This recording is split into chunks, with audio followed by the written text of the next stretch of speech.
Hello, friends. Welcome to the Wednesday edition of Daily Betslip. Myself, Donnavan, Smoot. Big baseball day. The trade deadline has come and gone. We got baseball picks for tonight. Donnavan, I believe you have a WNBA pick for tonight. And game of the night tonight, Dodgers and Giants. And we are also going to talk some futures bets now that the trade deadline has come and gone. Now is, I would say, one of the best times to play some futures because we're going to really start to see who the contenders are in the coming weeks. So place those futures now before the value goes away. Donnavan, reporting live from your aunt's house. How you doing?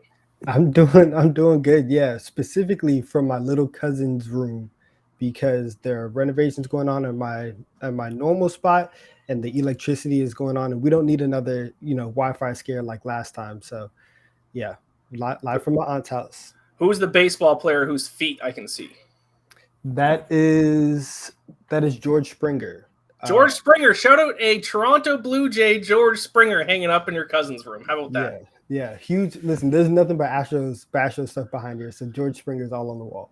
I love it. All right, let's talk bad beat of the night, and then we'll get into community picks and our best bets for tonight. Of course, if you are watching this on Twitter, head over and watch on YouTube, and you can live comment, and we'll bring up your picks, or if you have any questions, we can talk about them. But bad beat of the night last night was actually a good beat for me. Pretty rare. It doesn't happen too often, but on yesterday's show, I gave out Cubs Cardinals over 4.5 in the first 5 innings. It was 2-0 Cardinals heading into the bottom of the 5th, and then the Cardinals score 3 runs in the bottom of the 5th for that first 5 total to just hit the over by that half-run mark. So fantastic beat for me, but it is a bad beat for anyone who faded me last night and took the under 4.5 first 5 innings between the Cubs Cardinals. So how about that? For once, a bad beat went my way. That's awesome. I have to ask. Obviously, like winning and pocketing the money always feels good. Does it feel better do you think it feels better to be on the right end of a bad beat or worse to be on the wrong end of a bad beat? I think it feels worse to be on the bad end of a bad beat. The reason being because as good as it is to win money, actually I enjoy the feeling of feeling like I predicted the game right and it worked out in my favor, if that makes any sense. Because I kind of like look at sports betting like I'm trying to figure out a puzzle, and I have to get all the puzzle pieces and put them in the right spot to get the puzzle. Where if I'm on the good end of a bad beat or a good beat like it was last night, sure, I won the bet, so I guess my bet cashes, but I feel like my handicapping was off somewhere. Where if I'm on the bad end of a bad beat, I feel like crap because I'm like, oh, I handicapped this game right, and then something bad happened right at the end that just kind of screwed me. So, good question. I would say it feels worse to be on the bad end of a bad beat. Yeah, I feel that. I think I don't know. I really like that answer because that's like that's greatness. You enjoy the process of stuff. So Correct. I appreciate that. It's that mama mentality over here. Exactly. I like that. I like that answer. All right, let's dive into some community picks. Just 3 tonight. The reason being, I asked for picks on Twitter. I got a ton of submissions. I appreciate all the submissions, but the large majority of them were actually for the afternoon games, which have already happened. So if I was really mean, I could go through those picks and point out all the ones that were wrong in the afternoon because now we know the results. I'm not going to do that, though. Let's focus on the picks that I received for tonight's games. They have not happened yet. Let's bring up the first one. Benny at third and Ben, Rockies, Padres over 8. I believe I have a bet on this game as well. Maybe. No, I don't think I do. But I would advise to fade Blake Snell. I don't like that's what it was. It was a prop bet that I already gave out, so I don't have it on the show. I don't like Blake Snell. Fade Blake Snell at any chance you get. Also, Rockies on the road. They're better on the road. They're facing a lefty in Blake Snell. They've done very good against lefties, especially on the road this season. And then you have the Padres. You have Juan Soto making his Padres debut, so maybe he can contribute to this total as well. So I like this bet quite a bit. Donnavan, any thoughts? Yeah, I think I like this bet a lot too because I like your Blake Snell pick and the Padres they had the huge win 13-5 last night and or I guess, yeah, it was a doubleheader. So they had the huge 13-5 win earlier in the day. I feel like the offense is, even though that they came back down to earth at 3. I feel like the offense is really starting to heat up a little bit. So I think that they might be able to go back and forth a little bit with Colorado. So I like the over 8. Yeah, and of course their offense will get a little bit of a boost. As I mentioned with Juan Soto, does look like he's making his Padres debut tonight. Let's bring up the second pick for tonight. Sean Mitchelson at DeSoxFan24, always submitting picks and always submitting a write-up with it, which I love, makes our job a little bit easier. Ohtani over 8.5 strikeouts, -118. Ohtani has hit 10 and 4 straight starts. A's lineup is terrible, and they average 9.13 strikeouts per 9 innings on the road. By that metric, I mean, Ohtani, if you go by completely just only based on that, then he'd almost have to pitch a full game, wouldn't he? Any thoughts on this? Because I'm going to bring up their strikeout rate really quick. You have any thoughts on this? Yeah, so I mean, I actually have an Ohtani prop later on in the day, and when I was looking at Ohtani earlier this morning, trying to figure out which way I wanted to bet on him, this was one of the lines, obviously, that I was looking at. So I won't say too much about where I'm leaning on Ohtani for today. So I'll save it for a little bit later. But the A's strikeout rate, how's it looking? Is it solid? Is it not? 23rd. So dating back to July 1st, they're 23rd in strikeout rate. So 24% of their at-plate appearances end in a strikeout. So pretty low, which you would obviously consider with how bad, or you obviously would have assumed with how bad the Athletics offense generally is. So I like the pick. I don't know, 8.5 is that's aggressive. It's a lot. I'm not going to tail it personally, but I won't say it's a bad pick. Best of luck to you, Sean. Always giving us good picks on the show. Let's bring up third one, and then we do have a fourth one in the chat that we'll get to. Chiblo at PGH4122. This is not a pick for tonight, but they say the Cardinals are plus money to win the NL Central, only 2 games back, and Brewers players can't be happy that they traded Josh Hader. So the NL Central, I actually like that pick quite a bit because my prediction is actually that the Cardinals are going to win that division as well. I'm not as high on the Brewers as a lot of people are. Their bullpen hasn't been that good this year, and that's kind of what they've leaned on in past seasons. And now they've gotten worse with trading away Hader. So I like the Cardinals offense, specifically in certain situations, which I'll talk about here in a little bit. So I like that pick quite a bit. There you go, a future suggestion from the community today. Not a pick for tonight, but a pick for the future. Any thoughts on that, Donnavan? No, I like it. I think especially now after the deadline, and we're going to get into all of our picks later on in the show, in terms of like post deadline picks. But if you can get a team at plus value that is fairly close to the top of the division, I think that you kind of have to take that chance. And especially with the team like the Cardinals, their season hasn't seemed very, fluky. They're a solid baseball team. So only 2 games back with 2 months left. I like the pick a lot. Yeah, so they are 2 games back right as of right now. And I'm looking at DraftKings, they are plus 180. So yeah, not only plus money, but you're almost getting 2-to-1 odds for a team. There's only 2 games back of the Brewers. So yeah, I like that pick quite a bit. And then Cody Wells always chiming in the chat with his pick. A classic Cody Wells pick once again. Austin Slater over 1.5 total bases at plus 150, 12 for 29 with 4 doubles, 2 home runs against Urias.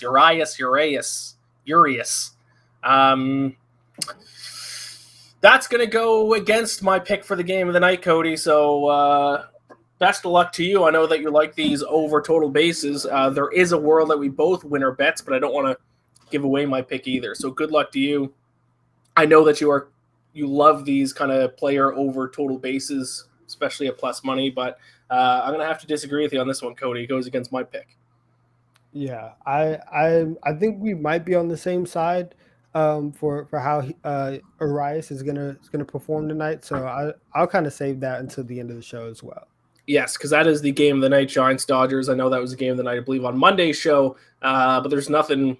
All the other games, the night games, stink. Like I said, most games today were in the afternoon anyways. A portion of them are already over. Got to go back to the well with the Giants and Dodgers. So there you go. Those are some community picks. If anyone watching has any more, put them in the chat and we'll bring them up because now we got to get to our best bets for tonight. Why don't we go back and forth in Major League Baseball, and then we'll finish off with WNBA. So I got 3 Major League Baseballs. I'll go first, and then you next, if that's okay. All right, let's do it. All right, so I'm going to start with an under bet. I'm going to go Reds Marlins under 7. So you're looking at this pitching matchup. It is Sandy Alcantara, the NL Cy Young favorite, going up against Mike Minor. You're probably thinking that you should just automatically bet on the Marlins because of the pitching mismatch in this one, but I would say to slow your horses on that because the Marlins offense stinks, and they stink even more against lefties specifically, who I know Mike Minor doesn't have a great ERA. It's over 6. But no team is actually worse against lefties than the Miami Marlins. Dead last in OPS against lefties this season at just .599. And dating back to July 1st, they're 29th in overall OPS. So, yeah, sure, you might have a Cy Young winner pitching tonight, but if you want to win games, you got to score runs. So I'm going to bet on Alcantara while also fading the Marlins bats. Give me the under 7 between the Reds and Marlins tonight.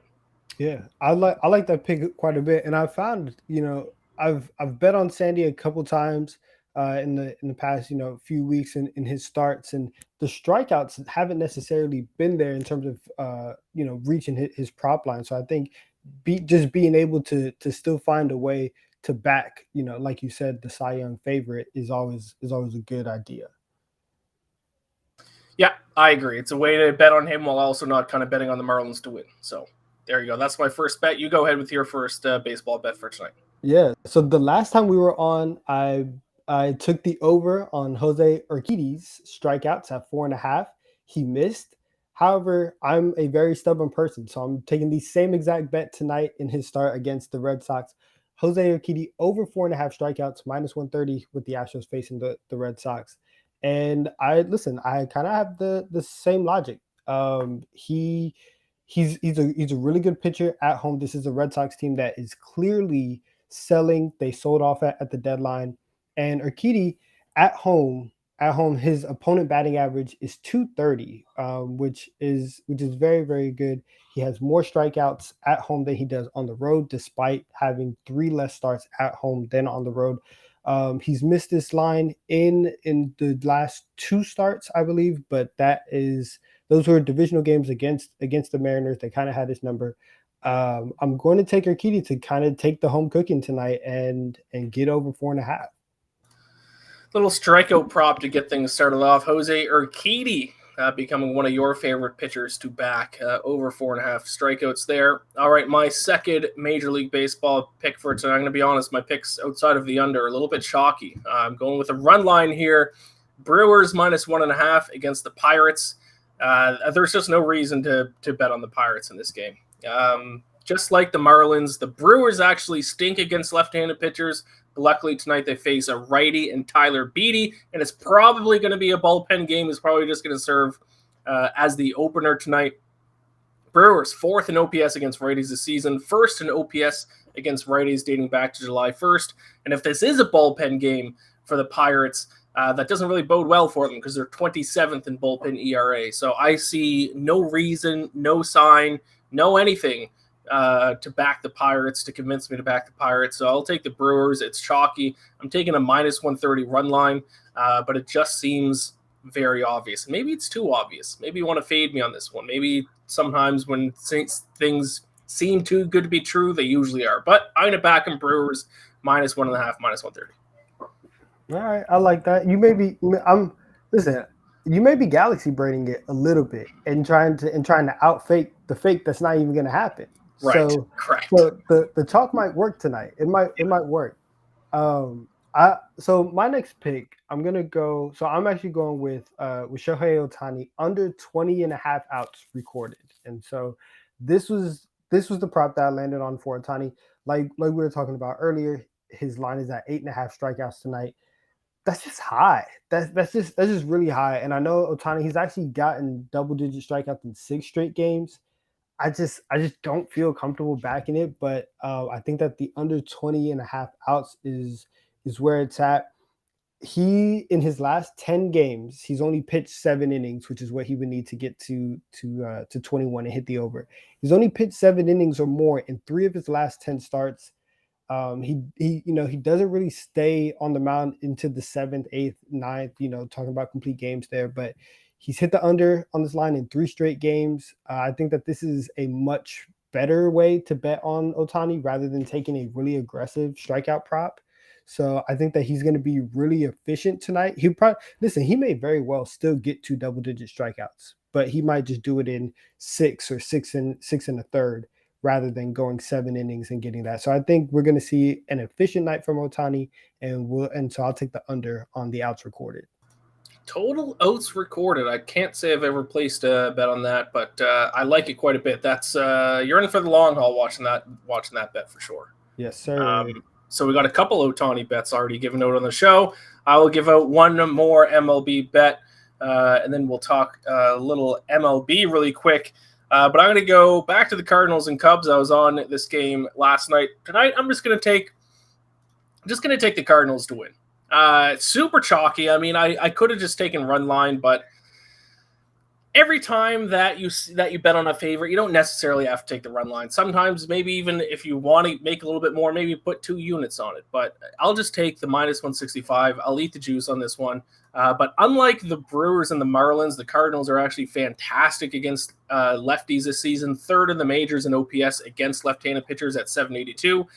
Tonight they face lefty Justin Steele, who not only is he a lefty who the Cardinals should be able to hit, he has not been good on the road this season. He has a 4.71 ERA in 8 road starts. And Miles Michaelis gets the start for the Cardinals, who has been the opposite. He's been very good at home. 2.31 ERA and an 0.829 whip in 10 home starts. So I think this is a fantastic matchup for the Cardinals. I'm not going to take run line, though. I'll stay safe. Cardinals -165 against the Cubs. Yeah, listen, sometimes you just have to take it, right? You just have to eat it, and it's okay if you're chalky. Look, that's my next pick. That's exactly what I wish I could do. However, the juice is just far too much. And so, like with my next pick, I'm going with the Atlanta Dream -9 against the Indiana Fever. The money line is at Dream -500, so there's no way that I'm going to touch that. So this is the only way that I'm going to get some value on here. But so I got it at -9. The line has actually moved to -10. And I think that's because a lot of people feel the way that I do, in that the Indiana Fever are a terrible basketball team, Ian. They are 5-27 on the year, 11-21 against the spread. They have the worst offensive rating in the league, the worst defensive rating in the league, and they are 100% on their way to the #1 pick in the draft. Like that's their plot in life, or at least for the season. Meanwhile, Atlanta, they do basically everything better than Indiana. They've already beaten them 3 times this year. They've covered twice against them. At this line. So it's the worst team in the league against an Atlanta team that still has a lot to play for, because they're fighting for a playoff spot. So I'll take the Dream -9. Again, it's moved to -10, and even at -10, I would still like it. All right, so that's a little WNBA action. I will say a quick thing about betting on favorites that I do want to mention for anyone who's kind of relatively new to sports betting, because it is a trap that a lot of people who start to get into sports betting and start to try to win money at it. A trap that a lot of people fall for is that they just start betting on underdogs because they think that's where the value is. They think that's how you make money. You try to underreact to things and just always take underdogs no matter what, because the public person's going to assume that the favorite's going to win. But that's not the way that you should look at things. The way you should look at things is you set the odds for the game, and if you find value based on where the sports books have the odds set, then you bet it, no matter what the line is. For example, with the Cardinals, if I were to set the line at -185 tonight, and the Cardinals are -165, there's value there based on how big of a favorite I think they are and how big of a favorite they actually are. So take advantage of that. Don't be afraid to bet on favorites. That's all I'm trying to say. You don't always have to bet on underdogs. And this is coming from a guy who loves betting on underdogs. Don't always have to. Yeah, this is coming from Mr. Underreact. So exactly. Listen, so good PSA. We care about the people here on BetSlip. Exactly. Quick little PSA, but let's bring up the picks, the recap graphic for those of you who missed a couple of our picks there. I'm going with the under 7 between the Reds and the Marlins. Brewers -1.5 against the Pirates. Cardinals -165 against the Cubs. And Donnavan, you're going over 4.5 strikeouts for Jose Urquidy, under 20.5 total outs recorded for Shohei Ohtani and Dream -9 against the Fever. Sounds All good. right.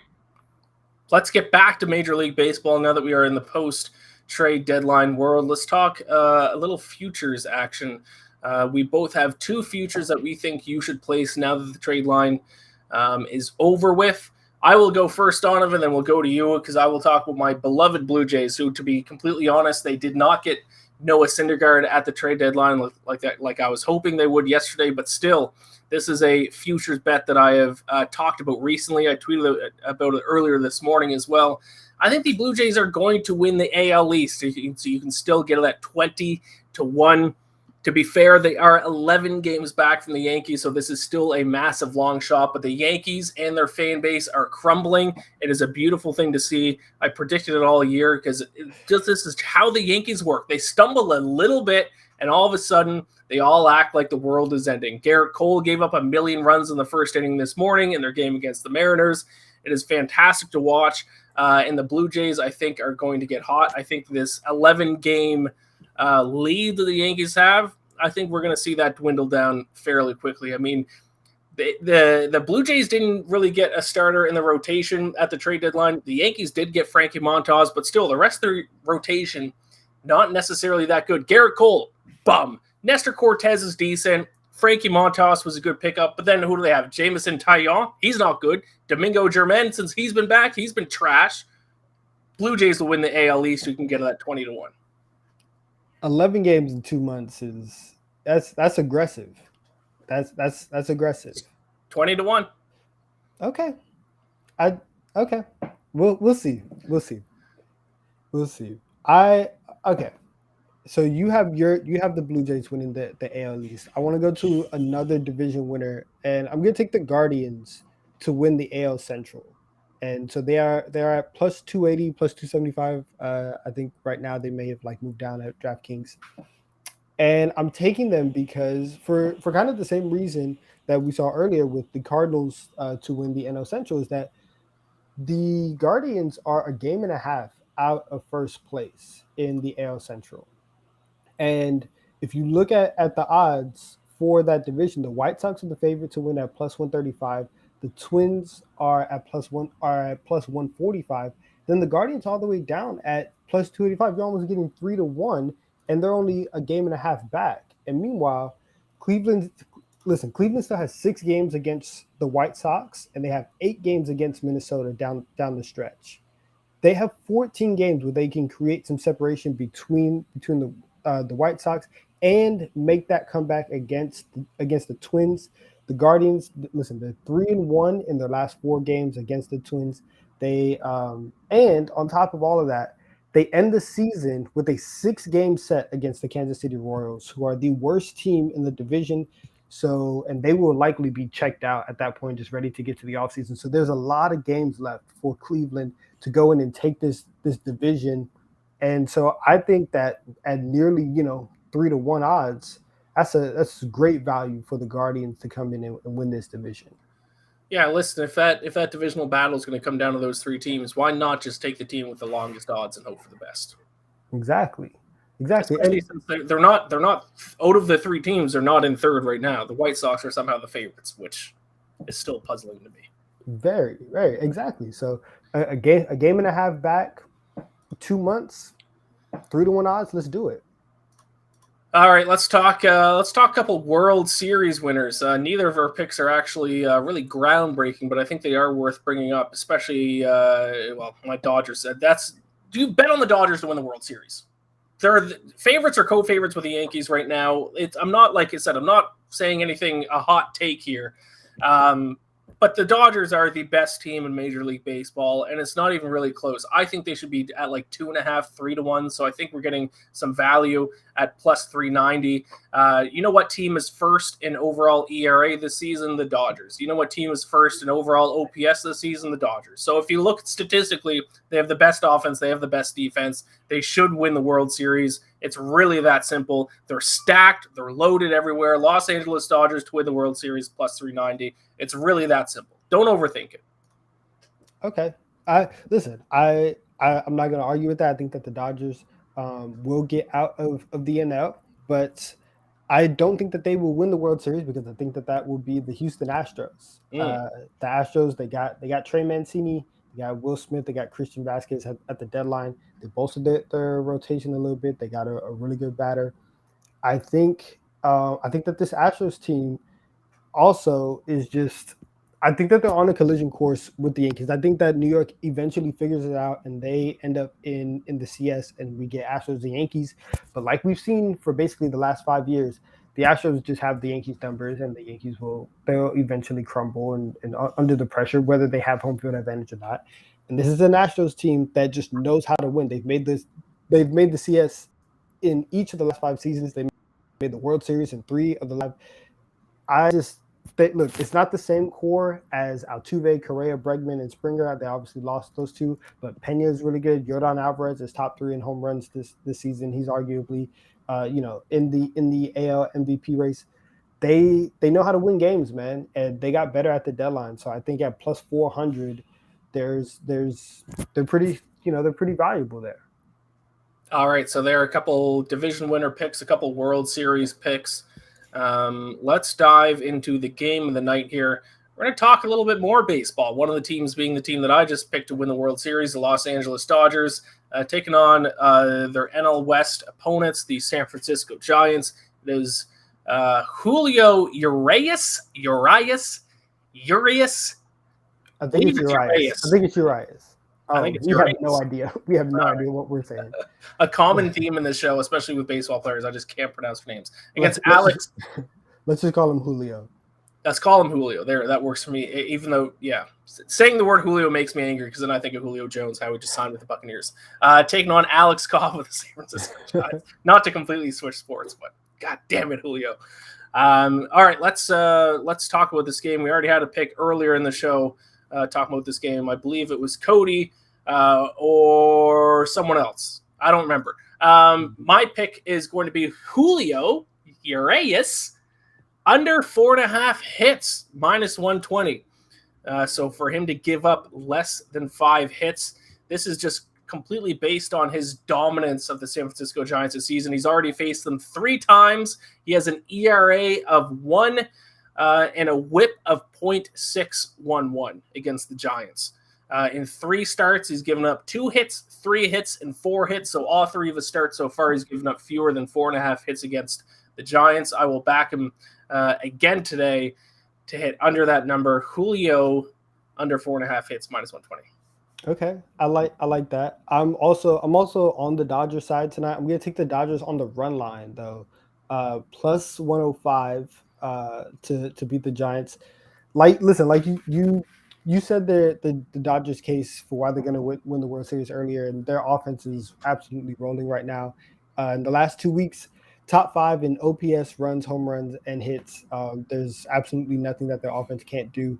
The last time Alex Cobb was on the mound against the Dodgers, he gave up 8 hits and 4 runs in 5 2/3. And then you talk about our guy Julio. His last 3 starts has been great. He's only given up 3 runs and he's only given up 1 home run in his last 3 starts. So I think that the Dodgers, who are 7-3 against the Giants this year, straight up and against the run line, I think this is just another case of the Dodgers being big brother and getting a really good win against San Francisco. So there you have it. You are back in the Dodgers. I will say it was Cody who my pick is going against because he has Austin Slater over 1.5 total bases against Urias. That would go against my my hits pick. But I guess if he hits a double, that's 2 bases and just 1 hit. So we could both win, Cody. The poll results are in, and not surprisingly, the poll is also on the Dodgers. Dodgers money line minus 158. So I am backing the Dodgers in a sense. Donnavan, you're on the Dodgers run line. The poll is Dodgers money line. I will say yesterday when I was on the show with Ben Heisler, there was a sweep of everyone on the over for Blue Jays Rays.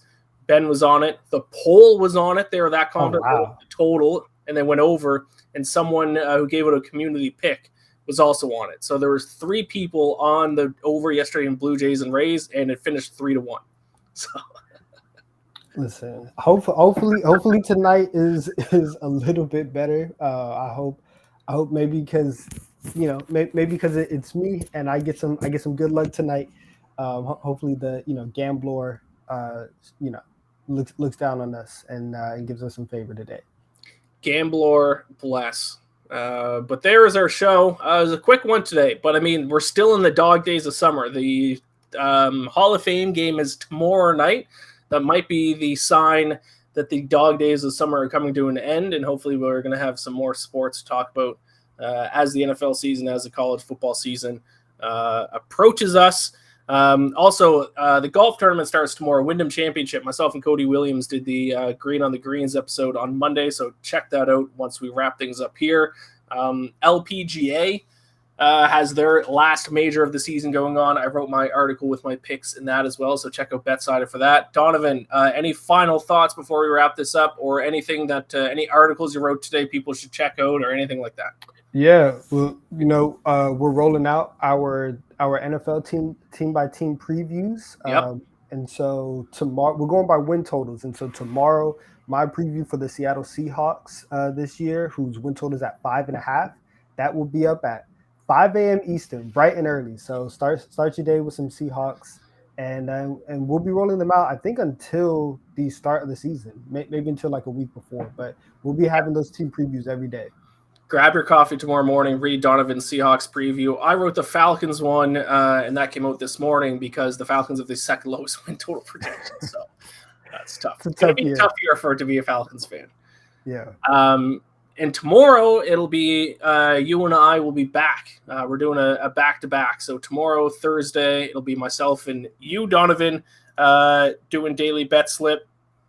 And then we'll be off on Friday. And we are – good point. Thank you for bringing that up. 4 p.m. tomorrow instead of 5 p.m. So set a reminder. Join us tomorrow. We are definitely going to talk the NFL Hall of Fame game tomorrow night. Exciting stuff. Football's back. I'm excited. I'm very excited. All right. Thank you all for watching. Like and subscribe on YouTube, all that good stuff. Best of luck with your picks tonight. Gambler bless. And we will see you all tomorrow.